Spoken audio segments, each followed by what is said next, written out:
but it just, do you feel there's something to the extent of like, there was an opportunity here for Kendrick and his camp and his team that obviously extends now the entire LA rap scene, or the Bay, that wasn't taken advantage of?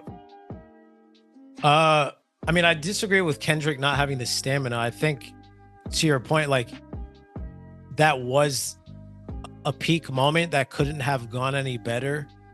And I think him doing anything else right now would just feel like overkill, even if it wasn't related to Drake. Like, I think if he was just doing a bunch of other shit right now, it would it'd be difficult to maintain that momentum. And I feel like having a break is nice, which is like what I've at least been demanding from Drake. He's like, just a clean break, because even I was beginning to kind of get sick of Not Like Us and just the conversation around the beef. And I would like, several months of just nothing Kendrick related, and then like an announcement or like a single or something. But isn't it odd though, to cut you off, but isn't that odd for him though, bro? Because he's always on a break, it feels like. Right? Like before this, we only heard him on Mr. Morale, which was, was it a year ago or was it 2 years ago? Mr. Morale, I believe, was 2 years ago, because I was in my first apartment in the Bay. Okay. That's what I'm saying though, right? So like, it's not like you're taking a break because you're always in the mix. You're taking a break from your breaks, So like, it just felt like, and again, I don't believe this, bro. The record shows we've been Kendrick. We obviously know you're Kendrick. I've been a Kendrick Lamar supporter for years. I enjoy the albums, but then again, he had this moment recently, and then it feels like if you don't drop other things, then is this moment just because like all directed at who you had the moment with, right? As opposed to this was a Kendrick Lamar moment, and now it's come and went, and everything was just related to Drake, right? Drake gave you this moment. Drake gave you your first number one hit. Like, again, I don't know if that's the narrative. I'm just saying it feels like I feel like the whole point of the pop out was to show out and then move on, but move on with, dude, here are new artists, here are new songs. Like, I know, bro, it just feels like there was an opportunity there to truly like just take over, right? Because that's what I feel like that the whole point of that fucking show was to take like, hey, the West Coast is back. We're back on top. Let's take over. As opposed to what it feels like now was that was a cool moment, but it was just a moment.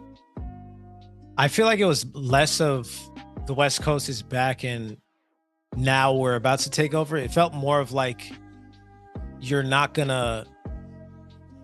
It was more so like some loudmouth dude bothering the quiet dude in the corner who's minding his business, and then the quiet dude just got up with his homies and beat the shit out of that crew and was like, leave us the fuck alone.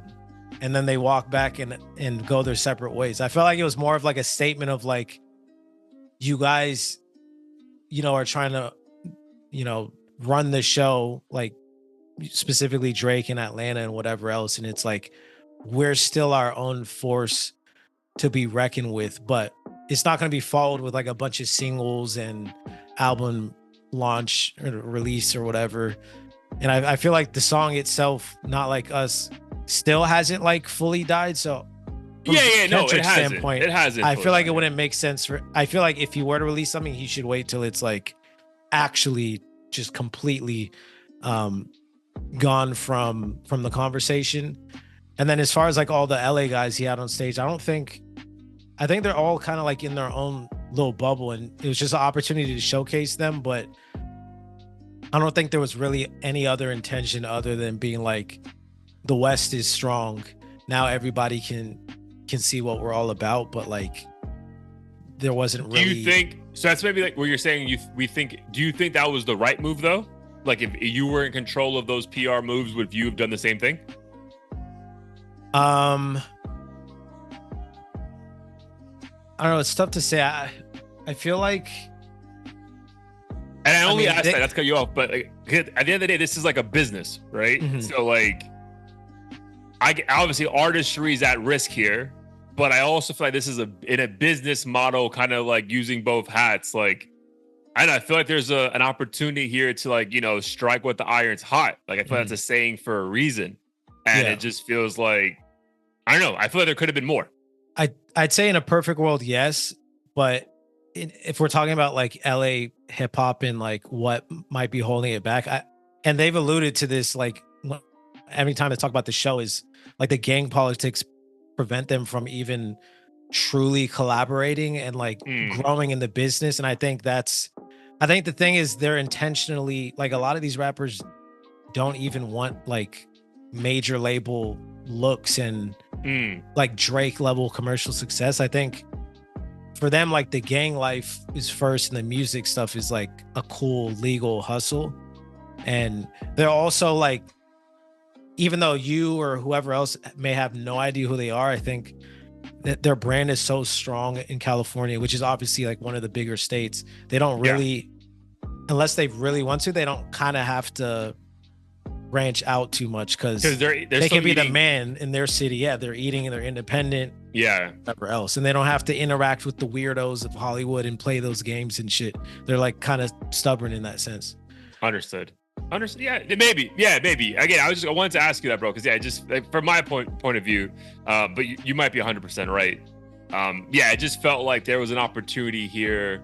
I'm not saying to completely take over, but at least for TDE or Kendrick or whatever Kendrick had next up with PG Gang or whatever the fuck his label is, or him and Keem or whatever, bro. You know what I mean? Like, even tease it. You know, like I know there's like rumors that like that snippet of that song that he played at the beginning of the Not Like Us video was like his next single. Maybe, that's what it is.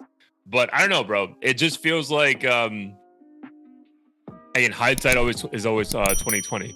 But it just feels like, especially after this weekend and in a real way, bro, Drake doesn't look like someone who just got his ass beat. Bro, that's like that's my thing, bro. Like, so I agree with that analogy for sure, right? Because in the moment, I'm like, bro, leave him alone. Like I was fucking ready to yell that shit. Yeah. But like now, I'm just like, dog, my guy seems. And again, it just might be that's how much of a genius Drake and his team is, right? That they can give us this illusion and make us forget about what we just witnessed. But I don't know, man. I feel like there was an opportunity here for Kendrick to. And again, I'm not even saying double down the beef. Like, if you want to let Not Like Us be the last beef song you drop to this guy, I'm all for it. But again, it almost feels like deja vu. Like you drop something, we enjoy it, and then within 2 months, we're like, who are we talking about? Like what did he drop? You know what I mean? Like it feels that way a little bit, bro. Because I feel like this is how we felt after Mr. Morale, right? We enjoyed it, we dissected it, and then we're like, yeah, that was cool. And then we never went back to it, right? And again, I think people aren't going back to Not Like Us because we heard it a million times already. That's the why here. But it still feels another moment where he came, he conquered, and then he left. But I feel like everyone's okay with him not being around. And that just seems weird when you were just the king of the world for a 2.5 to 3 month span. Yeah.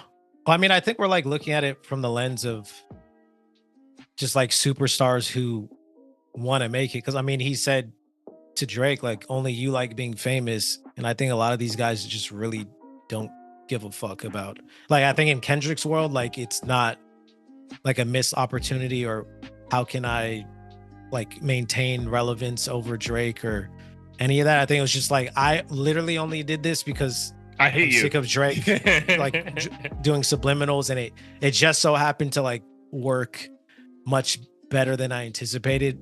But like I don't have some like secret scheme to get like every LA rapper streaming numbers on his level or anything like that. Like I think all these dudes like don't even care about Drake that much or like being famous. I think they're just worried about their local community, for better or for worse. And this was just like a moment for everyone to somehow have the entire world like check them out for a couple hours on stage. Yeah.